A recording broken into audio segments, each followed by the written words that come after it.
sebagai berikut. Setiap kelas akan dibagikan kelompok. Dua kelompok sudah prioritas. Setiap kelas harus dua kelompok.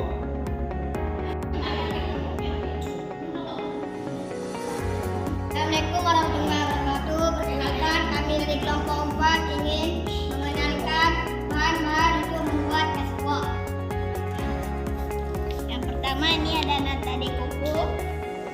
Yang kedua ada nanas. Yang ketiga ada gula. Yang keempat ada bawang. Yang kelima ada sirup kencing. Dan yang terakhir ada buah pepaya.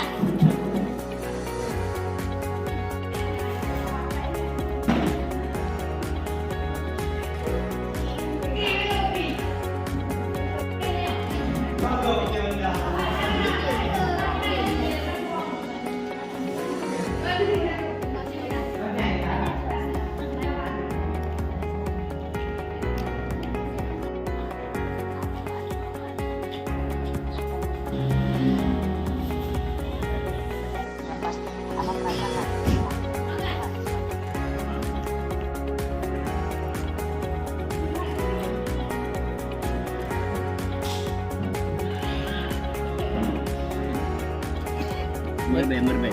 Nataruh na.